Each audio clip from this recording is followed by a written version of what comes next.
the most dangerous airports in the world. Gibraltar Airport, Gibraltar. Airports are typically situated in sparsely populated areas, and with good reason too. That's not the case with the Gibraltar International Airport, resident airport of the small British overseas territory off the southern coast of Spain. Here, planes fly out of an airport that is bisected by the busiest road in the entire peninsula. And if car traffic isn't enough to worry about for any pilot touching down in Gibraltar, they also have to contend with a 6,000-foot runway with water on either side of it, including the Mediterranean Ocean to the east and the Bay of Gibraltar to the west. Barra Airport, Barra, Scotland. This terrifying Scottish airport's landing space also doubles as a beach, making for a notably scenic descent. The beachside location becomes decidedly less pleasant when the tide is in. If a pilot miscalculates timing, his or her plane could be greeted by a high tide that prevents it from landing. The thought of arriving at this charming, tourist-frequented destination along the beach runway sounds like a fun, unique experience, but I'll happily sacrifice a sandy landing in favor of the knowledge that my runway will be there, and not submerged when I'm set to land. Princess Juliana Airport, St. Martin. Beachgoers enjoying some sun at the world-renowned Maho Beach in St. Martin are subject to some unique scenery in the form of commercial aircrafts with screaming jet engines descending perilously low. These planes are coming into the Princess Juliana Airport, which features very short runways that necessitate the low flight path. This has been known to lead the beach guests getting hit by jet blasts. Pilots also face a challenge when taking off from Princess Juliana, with mountains located right in the departure path forcing planes to turn as a part of their takeoff. Toncontín Airport, Honduras.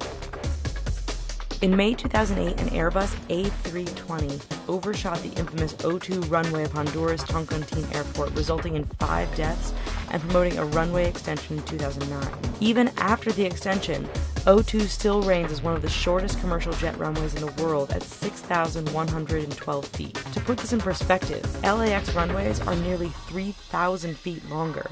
At Toncontín, pilots also have to contend with the treacherous mountainous terrain and some powerful wind gusts as the result of the airport's high altitude. Madeira Airport, Madeira. The Madeira Airport's notoriously narrow runway was widened some years ago, but that wasn't until after tragedy already struck the Portuguese island. In 1977, a Boeing 727 overshot the runway upon descent, hydroplaned, and then crashed, leaving 132 people dead. Flying into Madeira has become considerably less treacherous in the years since, but pilots landing there are still required to fly towards the mountains and then quickly turn and descend upon the final approach. Thankfully, no further tragic incidents have occurred in the last 38 years, but that doesn't mean the airport makes for an easy landing site. Wilkins Runway, Antarctica. You would imagine that there are better materials that can be used in the construction of an airplane runway than ice, but that is precisely what comprises the Wilkins Runway in remote Antarctica. This non-commercial runway is used primarily to transport scientists and other officials to the Australian-owned Casey Station. Flights to the area, which have been running since 2008, face the daunting challenge of not only gripping the icy terrain, but also ensuring that the ice doesn't break up upon a plane landing.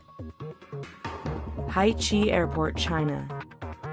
Chinese engineers took a look at a large mountain range in the Guangxi province and somehow saw an ideal space for an airport runway. At a cost of $136 million, Haichi Airport came about from the leveling of a giant 65 mountain range to build a landing site that sits 2,200 feet above sea level. The 1.4-mile-long and 150-foot wide runway comes with a 1,000-foot sheer drop-off at one side, making for a pretty tight landing, so much so, in fact, that it can only accommodate 3 flights per hour. Wellington Airport, New Zealand. Looking down towards the shoreline while approaching the Wellington Airport in New Zealand offers a visual delight of endless crystal blue waters of the Tasman Sea. But what is beautiful from far can be downright terrifying as you approach the airport's short 6,351-foot water-surrounded runway. What is already a tight, precise landing is made all the more challenging by a region's notorious gusts of wind, which can create hazardous conditions in the moments that a plane is attempting to touch down. Congonhas Airport, Sao Paulo, Brazil. You won't likely find a busier, more populated area surrounding an airport than that which lies around Congonhas Airport. That's because it lies smack dab in the middle of bustling Sao Paulo. That leaves precious little margin for error for pilots who must also contend with slick runways. In 2007, a TAM Airlines Airbus A320 skidded on a slippery spot, crossed onto a roadway, and crashed into a warehouse in a tragic accident that claimed the lives of all 186 passengers and crew on board.